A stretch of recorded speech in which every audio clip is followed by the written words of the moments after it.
and welcome to a new episode of From the Honeycomb Podcast. I am your host, Katerina. Each week, we dive into a blend of topics that resonate with the soul. Whether you're an architect enthusiast, have a passion for Wanderlust, want to discover holistic approaches to rejuvenate your body and mind, or are intrigued to learn about Vastu Shastra with a modern approach, you've come to the right place. Join me as I sit down with inspiring, like-minded women from various walks of life. We will delve into their journeys to discuss the challenges and moments that define their paths. So sit back, relax, and let the spark of positive energy ignite your curiosity. Today, I am joined by Professor Bruce Dehning. Bruce is an associate professor of accounting information systems at Chapman University. He specializes in financial accounting, enterprise resource planning systems, and strategic information systems. Throughout his career, he has presented his papers at international conferences and has had his research cited over 3,000 times. But most importantly, Bruce helped raise me as my stepdad. Bruce, welcome to From the Honeycomb Podcast. Thank you. Very happy to be here finally. I know. You're a huge supporter of the podcast. I know you're one of the patrons of it as well, so I'm excited to have you on.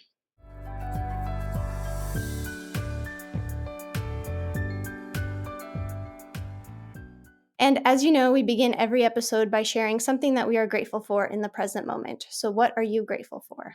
Well, in the present moment, I'm very grateful that I get to walk halfway home through the parking structure, protected from the rain. Nice. Very nice. Yeah, that's the short term. Long-term grateful, just, everybody's pretty healthy and doing well these days. And so, of course, I'm grateful for that. Oh, that's good. And in case listeners don't know, while we're recording, Southern California is having atmospheric flooding, is what they said. Atmospheric river. Causing flooding. Exactly. So it is very good that you get to go from work to home in a covered parking structure. And then I love that you're sharing that everybody's doing well, especially with the new year starting. So all very good things.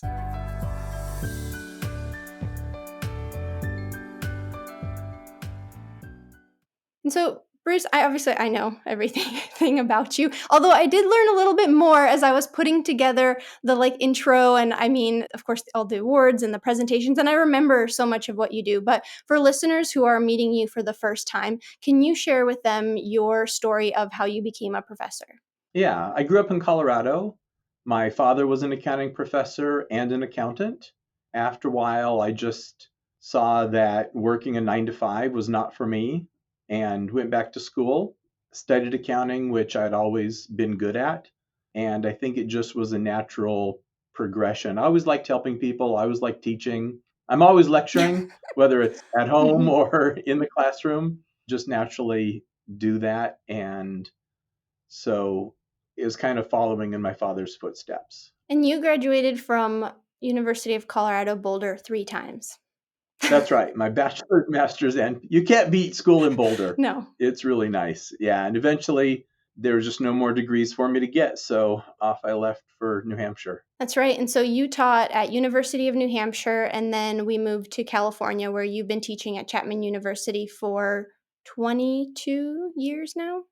I think we moved here in 2002. Yeah. So this is, I'm finishing up my 21st year of teaching. I'll be starting my 22nd year in the fall. Yeah. I know. It's sometimes seems really short, it flew by, but then sometimes I have trouble remembering what life was like in New Hampshire. I mean, you were little, Misha was born. It was just almost so far away. Yeah, a lifetime ago, really. It seems like it, for sure. Yeah. Yeah. And so one of the important reasons I wanted to have you on is because we were talking recently about me possibly getting my MBA, which is something that Jesse, for listeners know, my husband, was shocked that I even brought up. But as a recent business owner and entrepreneur, I've had no business experience. And so somebody reached out to me on LinkedIn about some online MBA course. And I thought, maybe that is something I should invest in eventually as a business owner. So I reached out to you and asked you, what do you think? Is it possible for me to go to Chapman? What are the programs? And I know I have a lot of listeners now who are architects, but also a lot of people listening who want to start their own architecture firm or have an entrepreneurship mindset. And so I wanted to talk to you about getting an MBA. How can that help a business owner? Absolutely. So the hard skills are very important for every entrepreneur, because to run your business, when you're talking to your accountant or you're trying to decide if you should borrow money or should you expand, how should you approach marketing and advertising, you need those skills. The difference between acquiring those skills yourself through Coursera or LinkedIn Learning or whatever is when you get your MBA, you also learn the soft skills. So you learn how to make a presentation, how to work with a group, how to negotiate. You learn things that you can't learn just from the hard skills perspective. Now, for a lot of small business owners and entrepreneurs, they really need the hard skills. A lot of them develop those soft skills themselves, and taking the time to get an MBA, the money to get an MBA might not be worth it. But for sure, you can acquire the hard skills yourself, but an MBA is so much more these days with career services and case studies and extracurricular and those type of activities, distinguished speaker series, the networking. Those are only accessible through an MBA that you can't get on your own. Mm. No, and I'm definitely going through the hard lessons right now. Like I've been talking back and forth with my accountant this week and providing documents and asking, why do I need this document? What is this? And I'm dealing with payroll, my payroll service, they're wanting documents. And so it's a huge learning curve, but I can see why learning those soft skills as well, like the presentation, especially negotiating, which I think a lot of architects, we don't know how to negotiate or stand up for ourselves, especially when it comes to negotiating our salary. Overall, architects as an industry, we do make much less than people would imagine. And I think a lot of us are now looking at how can we negotiate for ourselves as well, for salaries, for our rates, all of that. But I like that you touch base on, hard skills and soft skills, and how the hard skills, you're learning as you go, but there's so much more that you can learn in the network that you have through the MBA. Absolutely. Absolutely. And not just the MBA. Business schools are now offering a lot of 1 year degrees in business analytics, or even 1 year Master of Science in specialized fields like finance and accounting that might appeal to someone who has more of a specialized need than an MBA, which is going to cover the entire spectrum. A lot of small business owners or entrepreneurs are going to need a subset of skills, and maybe just a 1 year Master of Science program would be better for them than an MBA. No, absolutely. And that's kind of where I'm thinking now where I would go. And so I'm wondering like the advice you would give me then for I'm fresh out of finishing my ARE exams, so studying is not looking fun, but now I'm a business owner and I'm thinking about, having that investment of getting my MBA. How soon after starting your own company, or should you get your MBA before or after, or what's kind of your recommendation? You need an MBA once you're large enough to start managing people. Okay. I think when you're a sole proprietor, the hard skills you can acquire on your own, because you need to be spending your time prospecting, networking, Mhm. right? Those any time you spend in school is time you could have spent, unless you consider it your leisure Right. time. Like if you love studying and you're going to not do yoga or hiking and you're going to get your MBA, like some people are like that. Education is their life and that's their hobby. And so there's no cost other than the tuition to get an MBA because they do it because they love it. Most people have to give up something to get an MBA while they're working. It comes out of your leisure time, it comes out of your little bit of your work time if you're a sole proprietor. And so I think if you are so successful, you start hiring people to work for you, you start hiring an office manager, and you're managing a business. Absolutely, those skills you get in an MBA, particularly the strategic thinking. How do I expand? Where do I need to hire people versus outsourcing? Those are really skills that you need in an MBA. But right now, your focus as a sole proprietor, just starting out, has to be in those other areas. Your time is so valuable. And an MBA is very valuable because you learn so much, but everything has takes time, Right. right? Everything has a cost in your time. And I would love for you to come to Chapman and get an MBA, but every hour you're here, I'd be thinking, oh my goodness, Katerina could be at some meeting talking to people, meeting people, making contacts. So it's really hard. There's never probably the right time for every person. Every individual has to consider when it will work out best for them. And for most people, it's when they're working for a company and they need to advance to a management position. And maybe they don't see the whole company because they've been working in engineering or they've been working in accounting. and they need a bigger picture and they need to learn some of those management skills that can advance their career. And those are the ones that are great for like our part-time or executive MBA programs, for example. Mhm. No, and that's so true is finding the time. And like that I said, maybe in like I'm in my early 30s now, so maybe early 40s that could be something I would look at as my MBA because it's so true. My time right now is so valuable and the time I spend on accounting. And right now I do all of my bookkeeping, my accounting, and I've been thinking you brought up a good point about knowing when to hire someone and the strategic planning that goes around it because I've been thinking, okay, well when is that time going to come where I do hire a bookkeeper, And because I had a stressful moment last week where I thought I overcharged a client by a couple hundred. And so I spent all afternoon figuring out what happened, what went wrong. And I use QuickBooks. And so I went back through all of the invoices, figured everything out, and everything's okay. We're still on budget.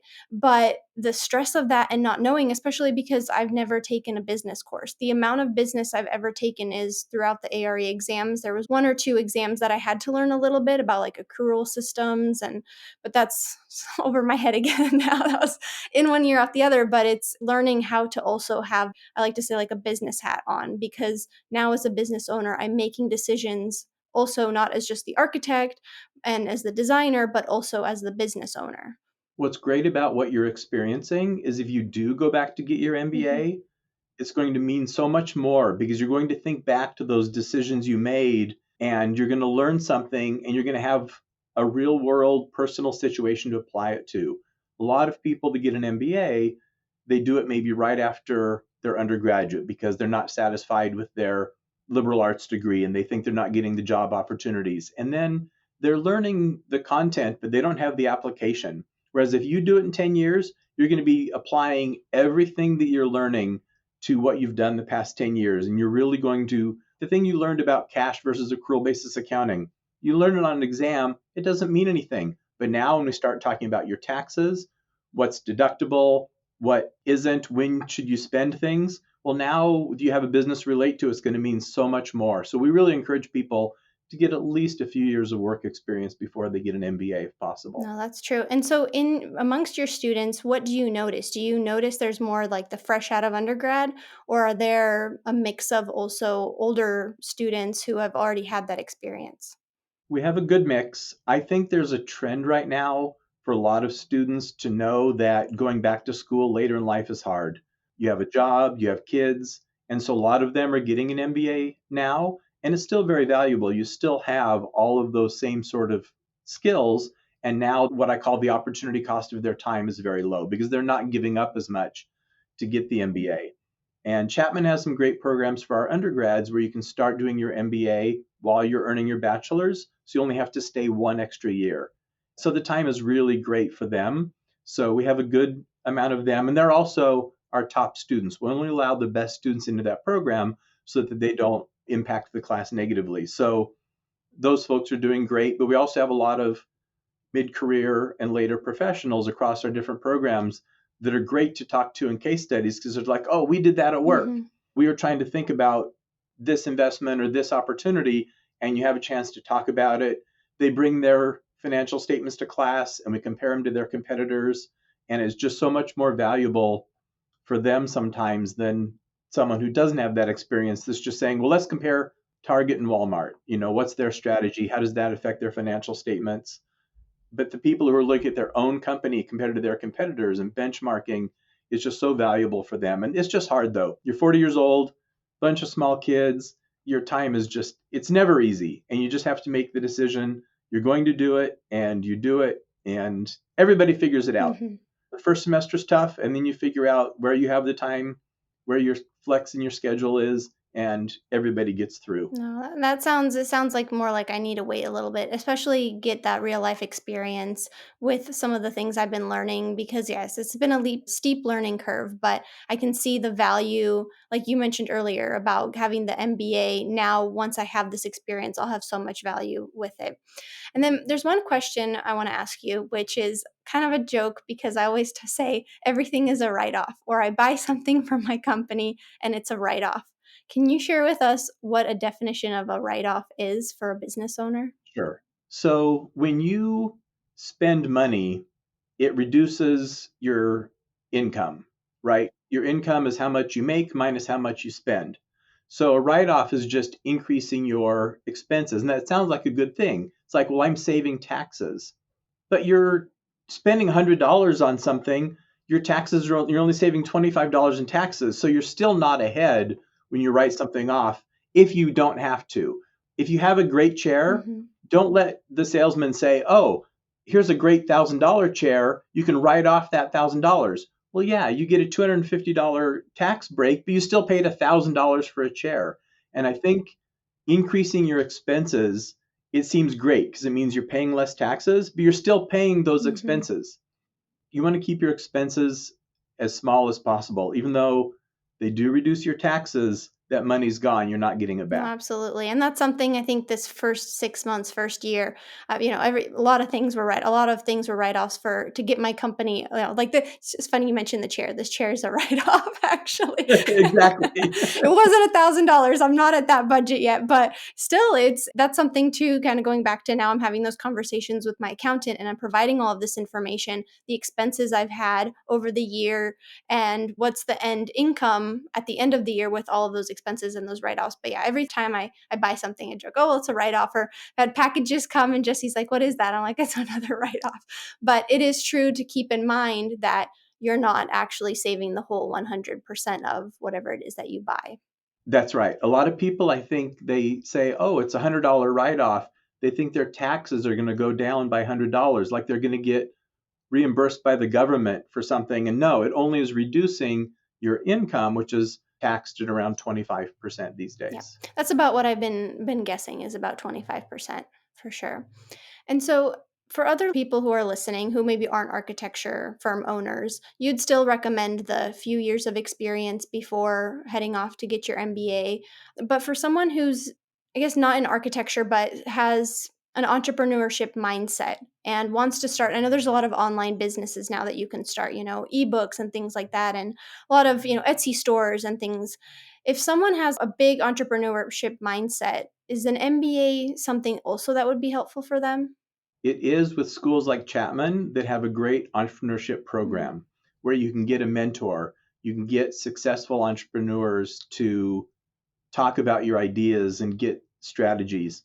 A general MBA, like an online MBA with just a general focus, probably not as valuable as we have great schools in Southern California with Mhm. wonderful entrepreneurship programs, huge entrepreneurship centers with incubators and office space you can use and free advice. Those I think are very valuable for entrepreneurs. Mhm. No, that sounds like it would be more helpful. And then one thing I've been asking people in different professions is, have you noticed AI being introduced into accounting at all? Absolutely. I just told my class, we had the first day of class last Tuesday, and I said, look, this is a technology class. I teach accounting information systems. I want you to use artificial intelligence because accountants are going to be replaced. Not being replaced by artificial intelligence, but being replaced by accountants that are using artificial intelligence. And they need to learn the tools so that they're not the ones that are getting replaced. AI is going to take over a lot of the remedial tasks that accountants do, and we need to be prepared for that. We need to know what it can and can't do well. And so far, accountants are embracing AI, maybe a little bit slowly because of regulation, but you can see the wave is coming and it's going to be impactful in the next, I'd say, 2 years. It'll be in every firm, and 5 years, it'll be heavily used within every firm. Wow. And I love that you're sharing it with your students, because that's one thing, the jump from school, especially for undergraduate, to the real world. And kind of that's always, I feel like in any really major, it's kind of a shock to the system. And so I love that you're sharing with your students now AI and seeing it as a positive, because there are so many people who are thinking it's all doom and gloom, it's going to take over our jobs, but you have the approach of you need to use this as a tool. And that seems to be a lot of the similarity, like similar opinions with other guests I've had on, is you have to learn to use it as a tool for in your toolbox. And so that's great that you're sharing with students, embrace it and use it to your advantage.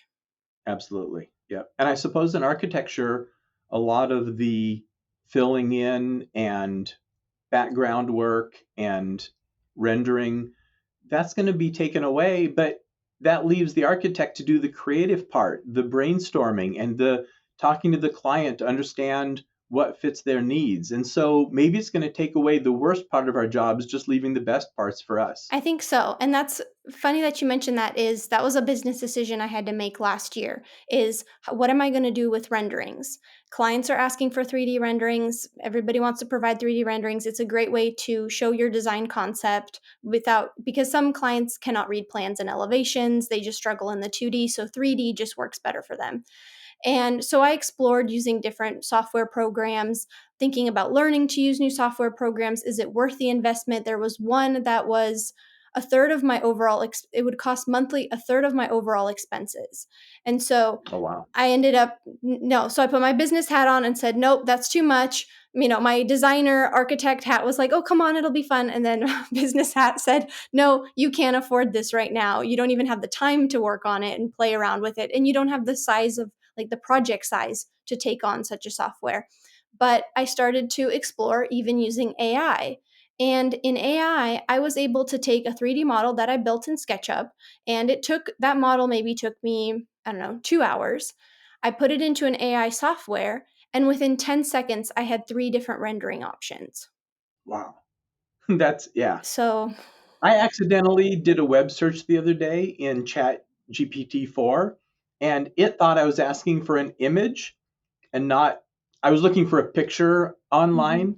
And within a minute, I had this amazing picture that I had described in my search for the image. And it was the first time I had seen how quickly it could produce an image that I described in my search. It is. It's pretty amazing. And that conversation actually about the renderings and thinking about it in a business hat came when we went to brunch with Sarah, who she's an architect. She'll be on the podcast, I believe, after this episode airs. Oh, Yeah, cool. so she'll be coming on to talk about her architecture journey. But she's the one who kind of planted the seed in my head and said, you're a one person firm. Like, exactly, you could be spending your time meeting with clients, doing design work, but instead you're working on a 3D rendering. Yes, you could outsource it, but that's also a cost, for the client, and it's time as well. If you need to make a change, it's a revision, it's another cost. Rather than, I'd rather make it myself very quickly on my laptop whenever I need to than outsource it. Because she said, well, we could have a whole department disappear in my architecture firm because we do the renderings. But for you, it makes so much sense on a business aspect of outsourcing to AI rather than outsourcing to another company or having you personally do your renderings. Yep, that's great. Yeah.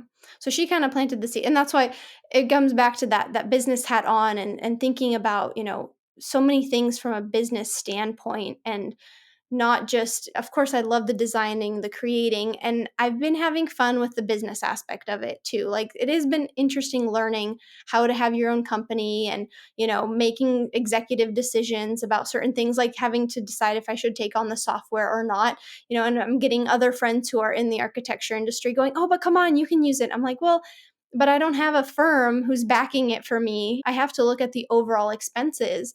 And that's something too, as well as looking at software programs. I mean, there's so many things I need. I spend probably a third of my monthly expenses is just on software programs, Wow. because you need AutoCAD for drawing, SketchUp, then you need Adobe PDF, then I need e-signatures so I can, then I've got QuickBooks, and all of that encompasses so much more of my budget. So it's being mindful of the expenses. Yeah, definitely. And then one thing that I know I struggled with when I first started, and I think we reviewed it, is figuring out how to set an hourly rate for myself. Yeah, I think it's really, you need to know who your competition is Mhm. and what they're charging, because you obviously can't price yourself out of the market, but you also can't sell yourself short. You have to charge what you deserve for what you're doing. The years of school, the years of studying for the exams, passing the exams, it's a really high barrier to being a licensed architect. And that has to be recognized in your hourly rate.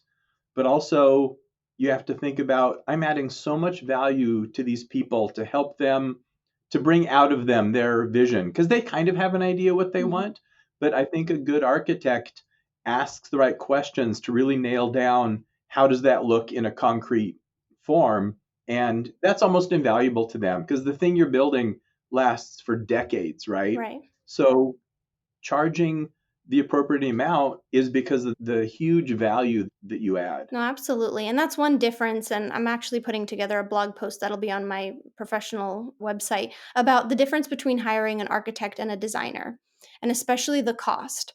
And yes, a client may save money up front with hiring a designer, a drafts person, for example, but the knowledge that comes with an architect, the background, having schooling, having the exams, we're kind of molded and taught in a different way to think of it as a big picture and the details, which I think a designer or drafts person who hasn't gone through all of that doesn't think that same way. And so it's just a bigger investment for the client.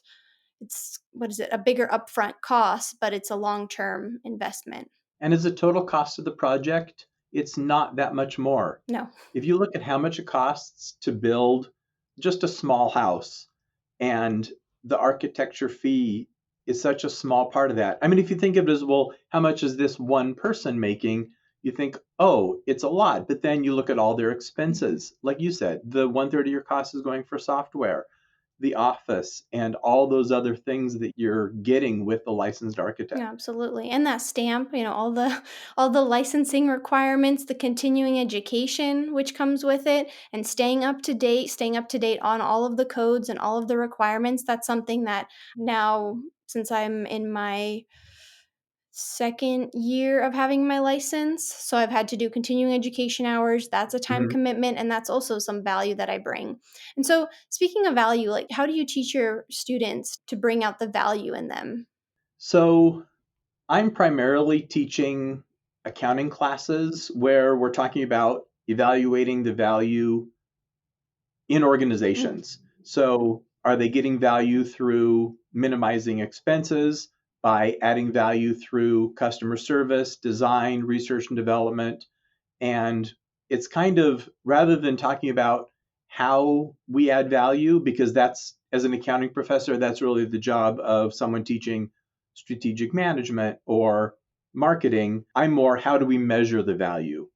So, where do we look for the value in a company? Why is Apple different from Samsung? Or why is Nordstrom different from Macy's? So, we're more looking at how you measure the value in my class and understanding the company than me saying that I'm an expert on how to add value. got it. That is because that's the hardest thing I think at the beginning I had, and I like that you brought up earlier about seeing what your competition is and figuring out where you are, and also recognizing that you're not someone who's been in the industry. Like for me, I've officially been in the industry for over 10 years, but I was an intern and a student, and then now I'm a principal architect. I was a project manager before, but I can't come in at the same level as another principal architect just because of my experience as well, and it's finding that out. The one thing that was an issue for me at first was is some of the, like, right when I first started, is I was competing with drafts people and designers because I was getting deck repairs and things that you don't necessarily have to have a licensed architect for. But now I've leveled up and I'm competing with other architects, but I do know I still come at a at a lower rate than someone who's much more seasoned. And you can actually make the same amount of money by being better, right? Being more Mhm. efficient. So if you can get more done in your time, then you can actually make the same amount of money. And then as you get experience, you'll increase your rate and you'll make even more. Mhm. I'm glad to hear that's coming already after just a year of doing this. That's Thank great. you, and I just raised my rates as well. So there you So go. that's it came with the confidence, it came having a few projects under my belt, and then I thought, "Okay, now I can," one project was accepted at one of the rates, and I thought, "Okay, well, this is definitely a rate I can continue with because if ever asked or questioned, I can say I do have a project at that rate now." So, that definitely does help for sure, especially in the mindset of how much I value myself as well, because you also want to get the job at first. That was something, I definitely kind of struggled with as well, as like, okay, well, should I reduce my hourly rate so I get this job? Because it could mean I have, some marketing or have a client. And so, but in the end, I think I've been really trusting my gut. And I know I'm also into like crystals. Like I have you're going to get a kick out of this. I know you don't believe in this. I have a crystal I take with me to client meetings. I think it's Avertine, and it's a green crystal, and it's supposed to help with like finances and like getting abundance and like manifesting abundance. And so I use that crystal when I go to client meetings, and I've noticed when I have that crystal in my purse, the meetings go very well. But that's okay because that's the placebo Right. effect, right? That's you have that confidence because you know the crystal is giving it to you. And so, yeah, I think that's maybe you'll cut this out. But what I don't like about the manifesting is then people don't take credit for the great things they Mhm. do because they said, "Oh, it was the manifestation that got me this thing, not my hard work, not my effort, not my ability." And that's what sort of bothers me Mhm. sometimes about, well, I manifested this. No, you did it because you laid out a plan, you had a goal, you worked hard, you got the knowledge, and you went through the steps to do it. No, absolutely. And I think that's where like my manifestation, even like my manifestation for goals this year is having steps to get there. But at the end, you can say you manifested it. But I agree with you. There has to be, you do need to give yourself credit. And that goes back to giving yourself that value as well. Because I think it's, you can say, oh, it is the crystal. It was all the crystal. But it is true. And I like that you said it's a placebo effect, because that really it is. It's kind of like, well, I have this crystal. Of course it's going to go well. And then I don't think about it, and it ends up going well. So I don't know if you'll be teaching about manifestation and crystals in your MBA courses. Probably not. Probably not. Oh.